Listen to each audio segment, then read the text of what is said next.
Welcome to What I Did Next from A&T Media. I'm Malak Fuad. On the show, we delve into people's life journeys from the point of view of twists and turns, shifts and pivots. We've all had them. Some are more visible than others and make us stop in our tracks and perhaps make a course correction.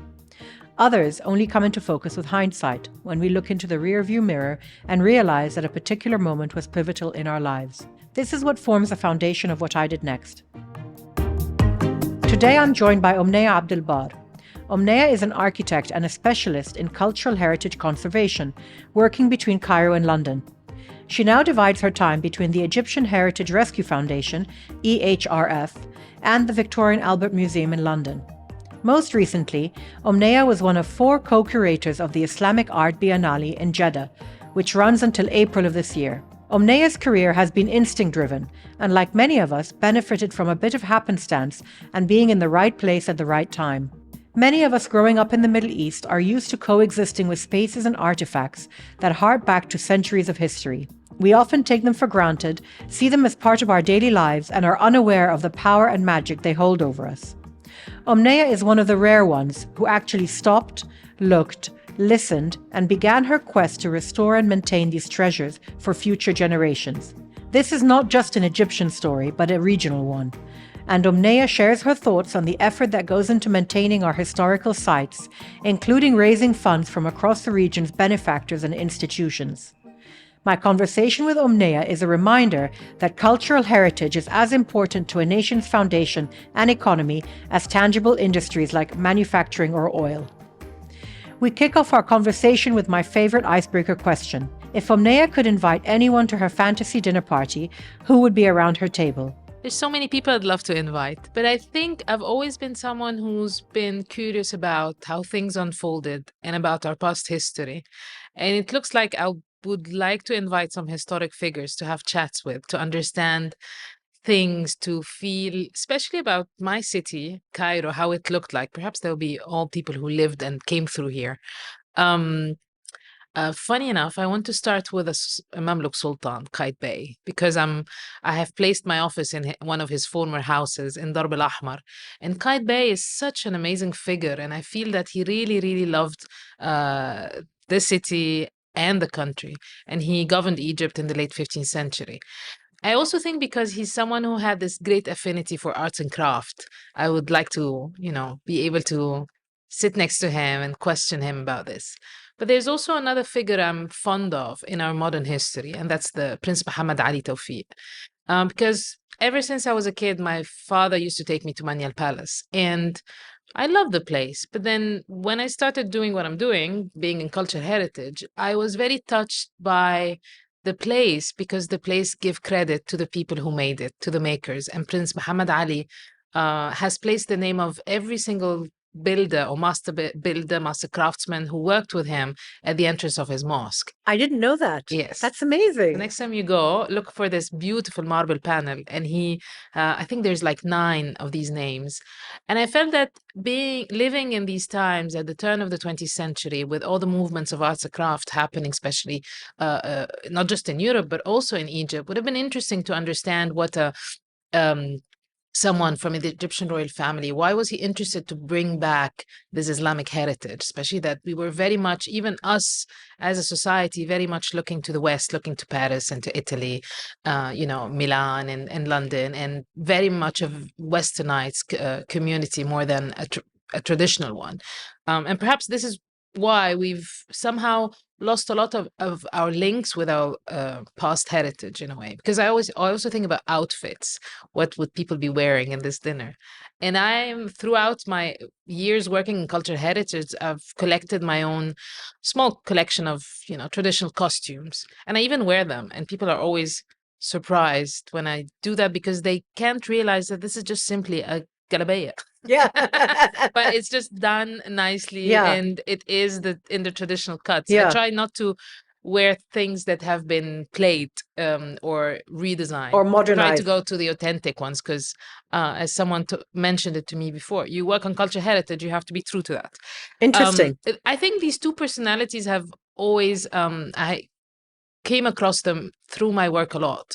And it will be just an interesting conversation to have. But there's also a lot of women, and I'm very, very lucky to have so many interesting and very strong women in my own circles. One personality, I would say that it would be in the same spirit of these two, would be Azza Fahmi, because we talk a lot about craft and we talk a lot about Egypt and this heritage that we are coming from. And I think I would pick her as a personality because she would enjoy their company very And is much. she a friend of yours? She's a very, Yeah, very close yeah. friend. Her daughters were on the show. Yes, I saw that. Yeah, Yeah, yeah, yeah. yeah. And they obviously look up to her as a massive role model. You know, Yeah. we're a group of women a bit of my age in our Yeah. 40s, and we're very close and good Mm. friends with Azza. I feel like she's not just a mentor, but she's someone. It's very rare to find someone who encourages you and who not just puts you on the right track, but who would sit with you, criticize you, give you constructive Constructive advice. criticism in Yeah. it. In Egypt, people tend to just tell you how great you are, maybe. Yeah. Or how terrible you are. But when you sit with someone who takes from her time, and she's a very busy woman as well, and that's why I really enjoy so Mm. much our conversations. She's also, I think, someone who transcends age. And Totally. there are people like that who have friends of all ages. Totally. And Yeah. she's always eager to learn and Yeah. to hear things. I mean, she would not take the information lightly. She would tell me, no, explain to me exactly how this is done. Mm. And I love that. That's about her. amazing. Yeah. So I think these would be the three personalities I would So pick. you would choose a small dinner, which is interesting in itself, because you obviously want the conversation to be a bit more with a bit more depth. Totally, because these three personalities, in my opinion, have been influential and very much groundbreaking in their time. Azza has reinvented how we are looking at our traditional heritage today. The same with Prince Muhammad Ali. I think he must have been criticized at the time because he adopted an Islamic style instead of what was common of European styles at the time. And again with Kite Bey did a huge revival at his time, and there was like I think there was a trend and a fashion. And when you look at his period, when you look at arts and crafts and also the architecture, they have a very common character. Mm. So I believe they will have lots of things to say. Interesting. I love that. That's really fun, Omniya. Let me ask you a little bit about your childhood, your influences as you were growing up. I know that you grew up for a long period of time in Kuwait, very formative years. Walk me through a little bit your early years. So my parents, they always say that they're not at all artistic. But I have a very artistic grandmother, and I always say I have this love for arts and culture from her, because my mom's always said I don't even know how to draw. But as a young kid, one of my fondest memory I remember is sitting in front of a white paper and try to think, what am I gonna draw now? This was like I could stay hours and hours with myself drawing. So at least she encouraged me to do this. My father was in mechanical engineering, but he was always a very conversations with him were always very exciting. And my dad took us everywhere. He's the one who took me to the museum for the first time, to wherever we travel to visit archaeological sites. And they say that when I was 3, because he was a university professor, so we have this thing where you take the students of the last year to Luqsur and Aswan. So he was assigned to take the students that year, and he took me and my mom. And they say that going to Luqsur and Aswan at this age, I became fascinated with ancient Egypt, and I started looking at books and wanting to be an archaeologist. But then I changed that throughout the years. But I'm still very much close to the archaeological world. Of course. Are you an only child? No, we have. They had also 2 others, but I spent my first 5 years on my own because they only had my sister when I was 5, and then my brother when I was 10. But it felt a little bit like you were only alone child. at the beginning, yeah. Because also the difference in age with my sister didn't really allow us to play together. Yeah, of a course. lot. And we always blamed my mother for that. But now as adults, you're much closer. Now probably. we're much yeah. of course it's much different. When I was 5, we went to Kuwait, and for 5 years, so from 5 to 10, and as you were saying, was quite. I think it was one part of my life that has shaped the rest of it, because I went to the French schools, and I had friends from Lebanon, Syria, Tunis, France, Switzerland, and it was really exciting to know that you get to know the world through your friends. So I remember when I went back to Egypt when I was 10, and I was the only one in class who knew where the Pyrenees were. And I'm like, how do you don't know the mountains of the Pyrenees in the south of France? Yeah. You know, stuff like And that. for a 10-year-old, that's very Exactly. advanced. But for me, it was like a given. Of course, we know where the Pyrenees are. Anyway, so, but this openness to the world, and I really had very, very good teachers, I think is something I always step on. And it gives me this comfort I am in dealing through life and through work with all sorts of personalities and nationalities. And one important thing is that I love languages, and so I'm very good in English and French, of course, and I've learned Italian when I was doing my architecture years because I thought I cannot be an architect without speaking Italian. Of course, especially an architect working in the Middle East and Egypt, because there were so many Italian architects in Egypt. Yes, no, Italian Yeah. did help me a lot. Yeah. But in a way, and I know a little bit of Russian, I can understand Spanish. It's very rare that I am somewhere where I don't understand what's happening around me. And I think for you, your line of work, it's not just the spoken word, it's the reading as well, because so many of your work is reading texts and going through archives and that sort of thing. And reading it in different languages. I'm really bad in German, Yeah, for example. yeah. That's something even though my son goes to the German school. Yes, we can teach you. But also German is an important language to use in our field. Yeah. So tell me a little bit how you zoomed in and narrowed in on your field of study. To start with, I always knew I wanted to do something related to drawing and to history. And I remember my visiting my mom's cousin years when I was still in school. I was 14, and he's an architect. He had his own studio in Madrid, and he was doing a commission, drawing a house for a lady in Switzerland, and listening to music. And I looked at him, oh, this is so nice. I would like to draw and listen to music. He said, don't do that. As a lifestyle, you Yeah, liked exactly. it. And they said, no, I'm going to be an architect. So I even really influenced my decision because I really loved that he was able to draw and to listen to music. And even though my father was in Polytechnique, where you also have engineering and you have architecture department in engineering, but I wanted to go to fine arts. So you gravitated more to the artistic, the humanity side rather than the technical, scientific end. It was a bit of a fight, but things turned out really nice for me. My grades only allowed me to go to fine arts. I missed all the Polytechnique that year, so I was so glad. Yeah. And so you studied in France? No, I studied in Zamalek, in Fnun Gemila, in fine arts in Zamalek. Okay. I wanted to go to France, but my mother felt I'm too young for this. That was back in the mid-90s. Yes. And she said, no, finish your university years and then travel afterwards. So when you finished your 5-year degree, did you consider setting up shop as a painter? Or did you always know that you wanted to have that as a foundation and then build on that? I did architecture. You did architecture when? In fine arts. So I didn't do painting. I see. You did an architecture degree. But I did an architecture degree. But it was interesting because you had other people drawing all the time. You enter the premises of the school and you find someone who's sitting on the floor drawing a leaf from the tree. So it was very, very inspiring environment. But when I finished, I really didn't know what I would do. And I remember attending a lecture by Dr. Fathi Saleh, who created the CultNet, the National Center for Documentation of Culture and Natural Heritage. I think this is the abbreviation. Yeah. And he was just back from Paris after finishing his post, and that was the beginning of the years 2000. So digitizations was a very new field, and using technology in the world of arts and culture was very, very premature still. And he started digitizing. What year was this, Omniya? 2000. 2000. Exactly. So he started digitizing a series of postcards he found on Egypt, and he made a CD out of it, and it was really exciting. And I went to him afterwards and I said, so I just finished architecture school. probably this is not what you need, but I like what you're doing, and can I come and see if I can give a hand?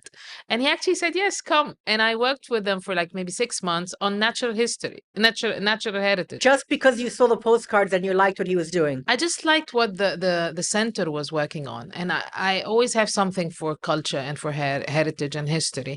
And he assigned me to work with Dr. Hala Barakat, who is, her career is she has a botanical background, and she was documenting the natural sites in Egypt. And because it was the beginning when we were also declaring them protected zones. Yes. What I find curious or impressive is that at such a young age, you identified what it was you were interested in, and you went and knocked on the door and said, "Can I help?" Yes. You know, that's unusual. I still, sometimes when I meet him today, he said, "Oh, I'll never forget the Yeah. spark in your eyes when you Yeah. came to speak to me." Because at that age, I remember all you want to do is just get any job. Good for you. It was really interesting to Yeah. work with them. But then my father felt like I've done all these 5 years of architecture not using it, so he somehow wasn't happy. So I went and got another job, and I was working for real estate and doing some architecture modification for the flats when they're bought, which was also an interesting experience. Afterwards, I lived a little bit in this compound. But I guess it's a good experience, because I think what's as important as knowing what you want is knowing what you don't want. Yes. And sometimes you have to work in that in order to eliminate it. Yeah. But that was the real corporate life. Yeah. But wanting always to get this experience of studying abroad, and because my dad did his PhD in England, so, and he and my mom always spoke about how the 5 years they've spent in England were very exciting and very Happy years. yeah, totally. And also challenging because, you're trying to finish a PhD. So I applied to do my master's in Belgium to study conservation. So how did you reach the point where you had already thought to narrow your scope into conservation? That was the time. I remember a friend of mine, much older than me, who was already living in Belgium, and she did this master's. She came with the application. How Because we didn't have funny. internet, Yeah. you see? Yeah. And she came with a copy of the application, and she said, Omniya, I think you have to go do this. And she gave it to me and she said, fill it and let's see. And I filled the application, sent it by post, and I got the approval. And my dad immediately said, even though it's interesting, but with my father, like all those years I used to share his car, but it's because he refused to buy me one. But then when I said I want to go to Belgium to study, which was almost the same cost, because I am dual national, so I wasn't allowed any grants. So he said, no, I'll pay it for you. And I was like, well, you didn't pay for my car. I said, no, I'm investing in you. That's different. It's different. It's different. So you had picked already conservation as your focus, and you hadn't contemplated other avenues within the same general field? I already knew I liked historic buildings, and I love going to old places. And if I could play a role into saving them, I was not a very bad architect either, but because I like design and I like drawing, but I felt, why not try to bring these old places into the modern time? And that's what I try to do with my work. Yeah. I never try to duplicate or copy, but I always try to find, if I'm fixing something, how can we fix it in a way that you can use it and utilize it in the 21st century? That's why I love doing new and old. So repurposing a space for a modern usage. Yes, I really love working on such things, because I feel places have they have their energies, and being in a place which lived and had laughters and cries and fights and celebrations, I always think about all these moments that the place has lived before I come to work on it, and then it becomes more exciting instead of trying something from scratch. So I think you're a very romantic person, and you're a very imaginative person, because it's almost like you're the little girl walking into this old palace and you're imagining the life that had been led in that place. Yes, totally. Right? Yeah, my childhood years exactly have helped develop my imaginative exactly side. Yeah, it's super interesting. Tell me, Omniya, about your experience in 2004 when you were part of the restoration project of Beit El Razaz. Of Beit Razez, I feel it's like a life mission to me because I was working in Brussels at the time after finishing my master's, and I was enjoying it and working in a big studio house. And then a friend of mine told me, "What are you doing in Brussels? Come back. I have a job for you." You're in the wrong continent. Yeah, I have a job for you. Come and join us and work with us in Beit Razez. So that was Dr. Ala Al-Habashi who was directing the project of Beit Razez. And that was the very first time for me to go to Darb al-Ahmar when I went to meet them. So I went to the Citadel, I went to Babzuela, and that's the place in between. And it was a revelation. It's a beautiful courtyard house that I fell in love with. And I loved every single day of it. You know, it felt like as if I was living two different lives. Because in the morning, you're in the dust, in those even the way you're wearing and everything. And then I couldn't just go see friends after work. I needed to go change in between. And you're living you're working in Darb al-Ahmar, meeting people who and seeing their lives. I've met people who have never seen the Nile, for example, and that's only 15 minutes away. What was the day-to-day of that work like? You were physically working with your Yes. hands, restoring the house. Not really always physically with my own hands, but I had a big team of Yeah. workmen, and I was supervising the work. I was putting down the ideas and And was the drawing house things. completely dilapidated when you started? Yes, totally. And we had to dismantle things and then reassemble them differently. And we had to replace parts and missing wooden windows that we needed to look for the skilled man who can still do turned wood as in the past. So I've learned a lot. Yeah, I've learned a yeah. lot because this was somehow of an introduction to me to the historic city. I wrote my master's at the time on a mosque that is not that far away, but it was in Sayyidah Zainab, it's a different neighborhood than Darb al-Ahmar. And working on Beit Razez, this is when I just realized I don't know history enough. How can I take a decision about a place when I don't know its history? And this is when I decided, okay, for my PhD, then maybe I should go for history. And that's what I did. And tell me, what was the subject of your PhD? When I was doing the restoration, what I wrote about is how they built. You see, so I restored what they built. So I wanted to understand, how did they start all of this? How did they pick up the land? Where did they find the labor? What styles did they use? Why these styles? What material? So it was a fun and a very adventurous journey. And I always felt at the beginning, how am I going to find any information? But the Mamluk historians were very productive, and they've left us a wealth of information in the sources produced in the Mamluk period. We don't have drawings, unfortunately, but we have the monuments, and they tell a lot. And your PhD was completed in how many years? 8. 8.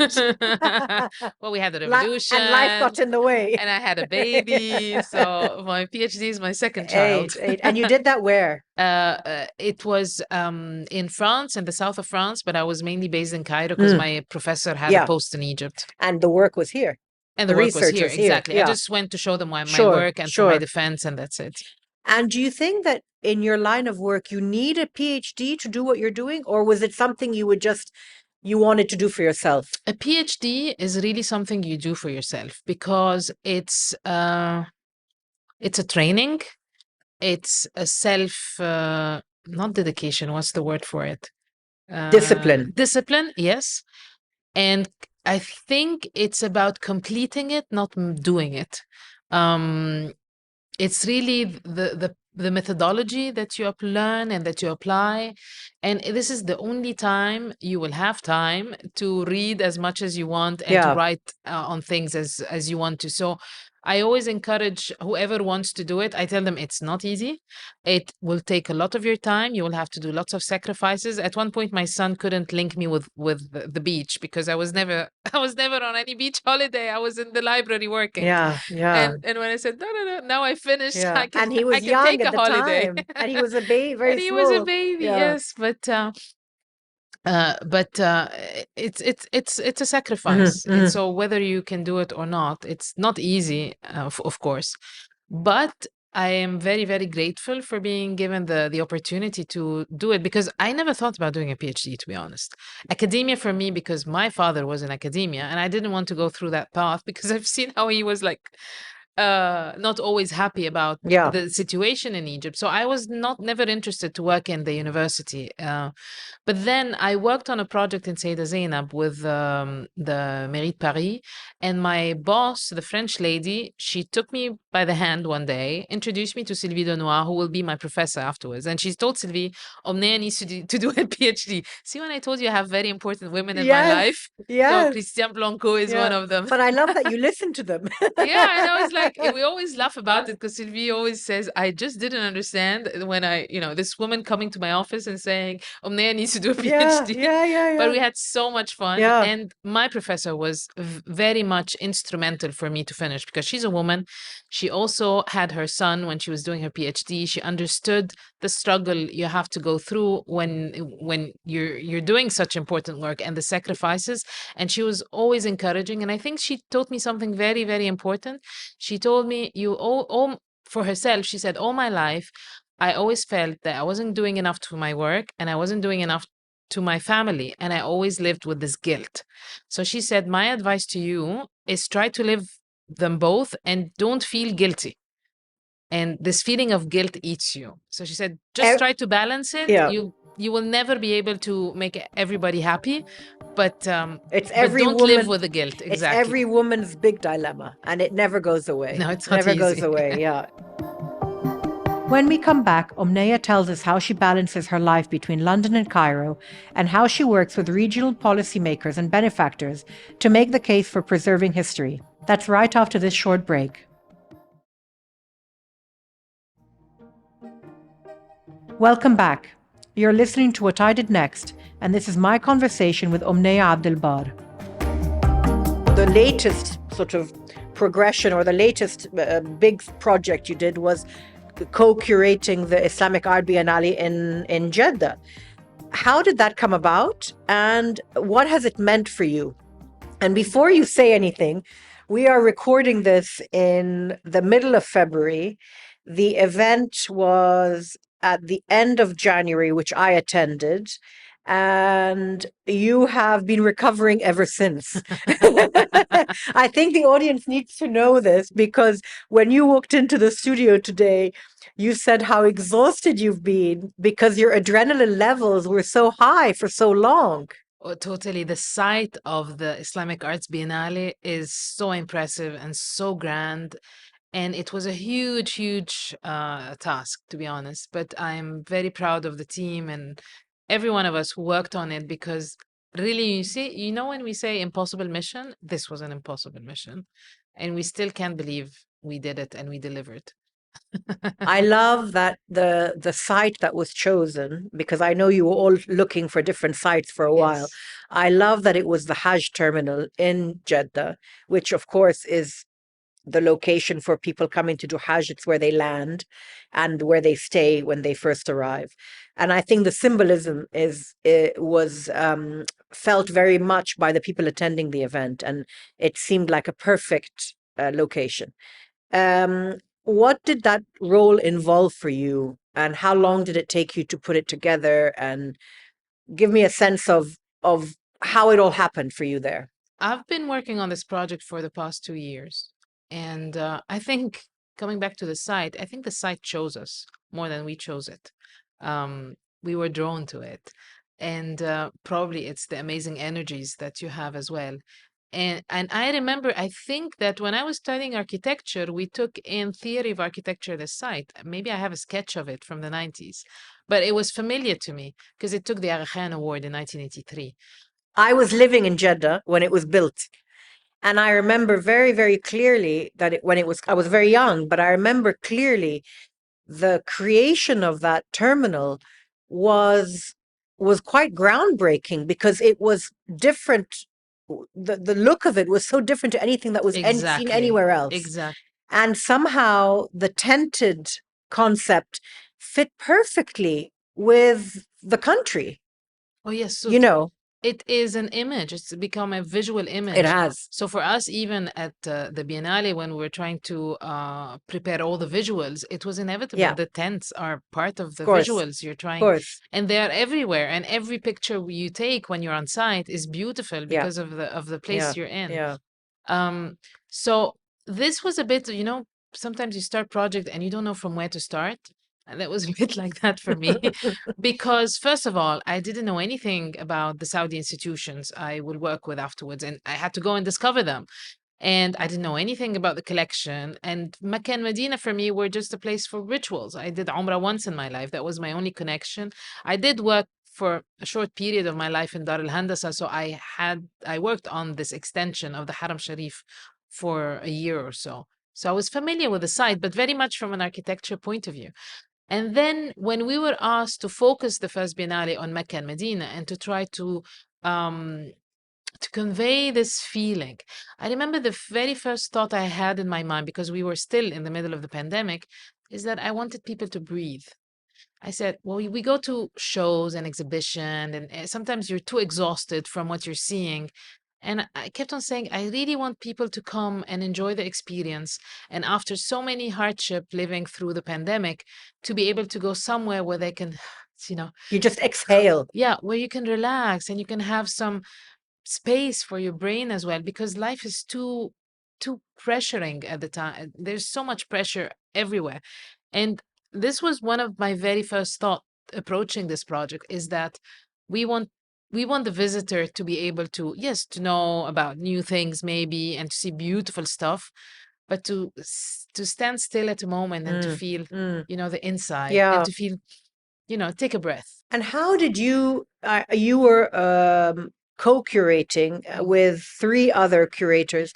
How did you divide up who was doing what? How did you find your niche within the program? I think it came a little bit naturally because we're so different in our backgrounds. So each one of us brought something to the table, and that what made it so beautiful, because we really completed each other.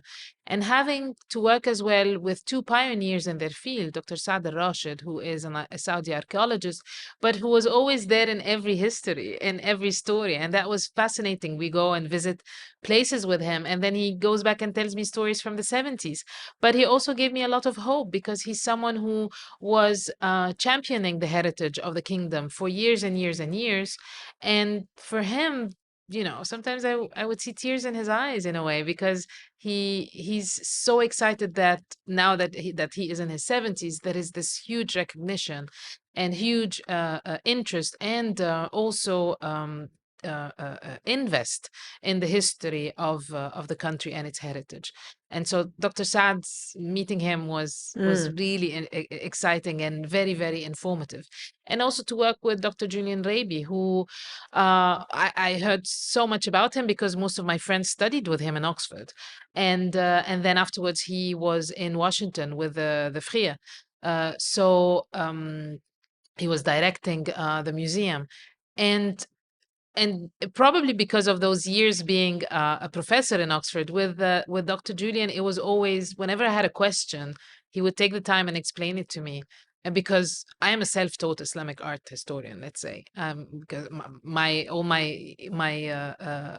education is around architecture conservation and history, but art history is something I've learned while living in London and visiting all these shows and working at the V&A as well. But you just need to go and research and read the things. Mm. But with Dr. Julian was amazing, because I would just ask him and I would have all Yeah. the inside outs about the Yeah. thing. And then our fourth curator is Sumaya Valley, who is so much younger. So that's why it's all so exciting. We have people born in the 40s, Yeah. me in the 70s, and Sumaya is in the And different 90s. perspectives, Yeah, absolutely. and Sumaya is a contemporary person, and she's an architect, and she brought this other aspect, which about the contemporary context for the show, and the relationship with the artistic aspect of it. Hmm. Hmm. So, which is not something I have, Yeah. let's say. So that's why it was really, really exciting Mm. to have this group, which I believe was quite unique to the Yeah. show. And what brought it in the way you saw it? Absolutely. It was an amazing experience. I attended the opening, and then I went back the next morning to quietly visit each pavilion and each room and each gallery and take my time with it, because there was a lot of it, a lot of information. So since we're saying this, Yeah. I always like to ask people what was their favorite moment. So for me, the most impressive thing was the way it was set up. in terms of the layout and the construction of the site, because you had to construct the pavilions. Of course. What I loved was the simplicity of the structures, the fact that it was not jarring, it was just very zen. I felt it was very zen, and with the water, that little pond in the middle, I just felt very zen when I was walking Call it the around. secret pond. Exactly, that's what it feels like. I felt that was very, very impressive. And then there were so many different pieces of art that were just impressive. I loved the white The taiyas, white hats. which were made of porcelain, not of fabric. Yes, exactly. And that they were dotted all around, and you could go under them and above and all around them. That was very impressive. And then, I mean, it's endless. The list is endless. I mean, there were really, really interesting things to look at, but there was a lot. So it's something, I think, if you're living there, you have 3 months to go through it. I would have probably wanted to go more than once. I think I've done a few visits Yeah. with visitors. You can easily take 5 hours. I'm sure you can. But I think it's the kind of thing you shouldn't do in one go. Yes. You need to go back, because you need to see it with different freshness every time. Now you spend time between the UK and Cairo, and you started working, you created your own role at the V&A Yes. by going in and saying, I want to help, which I love. I mean, this seems to be the pattern of your career, Omniya. My husband always used to say, probably you're the only one on Monday, so happy to go to work.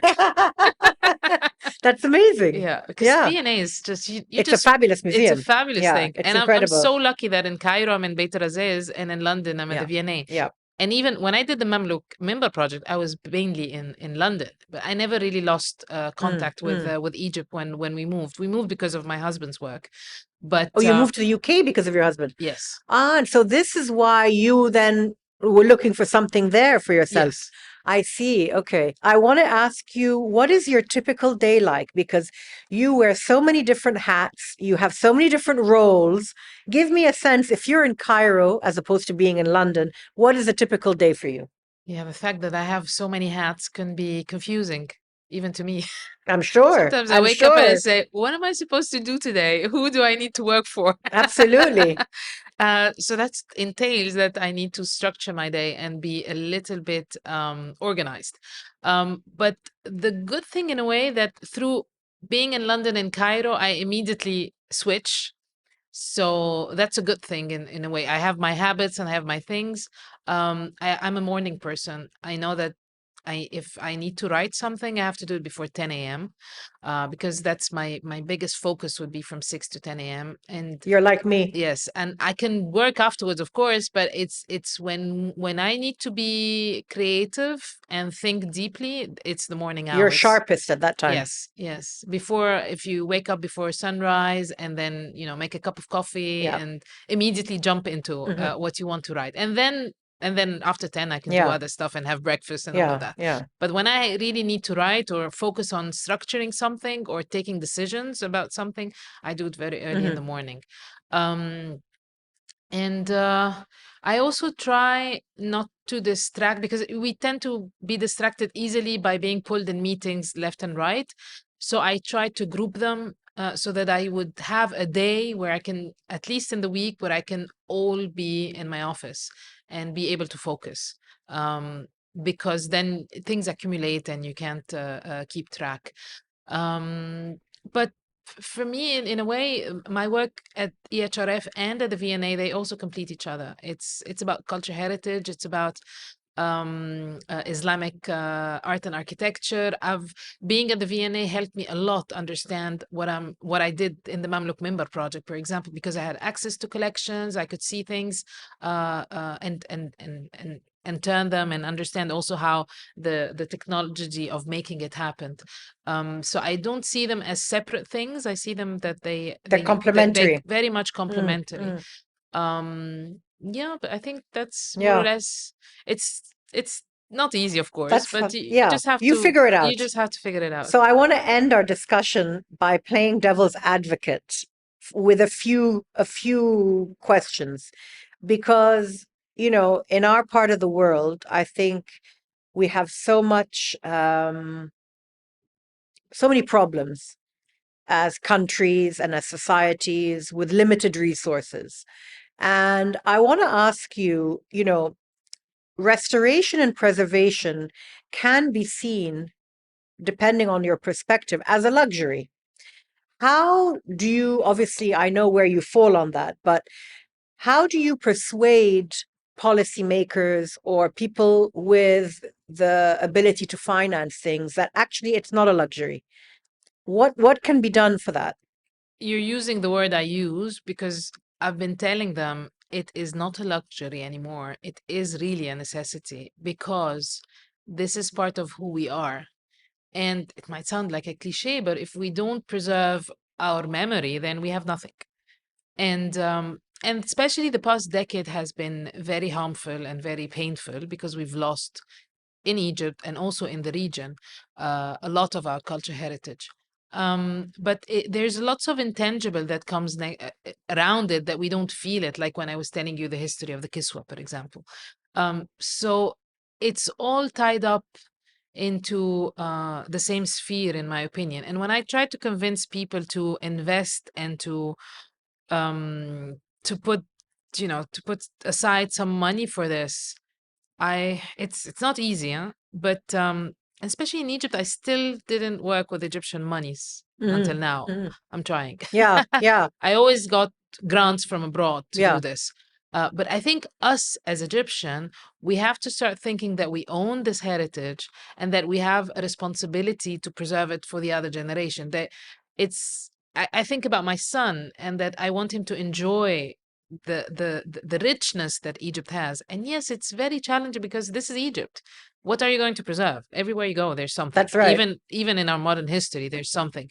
But it's a mindset, and that's one of the things why my friends and I, we lobbied in 2014 and we wrote Article 50 in the Constitution, because we needed to introduce the word turath, heritage, in our own constitution, because we had athar, antiquity. We didn't have turath. And turath is linked to everything. It could be the Egyptian kitchen and cuisine. It could be tales and an oral history. It could be stories from your grandmother. But it is part of this collective memory of the nation, and it needs to be preserved. And so this is a little bit how I try to picture it for people when I try to encourage them to think about investing in culture heritage. I hope one day we would have a decent fund to allow Egyptians to preserve their heritage. And I'm a trustee at the Egypt Exploration Society in the UK. And the very first thing I worked with the society with is to establish something called Heritage at Risk. And it's a small grant. It could be 1,000 British pounds or 5,000. But I told them, please allow Egyptians to submit their application in Arabic, because the language barrier is big when you're trying to apply for foreign funding. And don't make it huge, a lot of money. It could be very small amount, allowing them to buy equipment, to record things, to document things.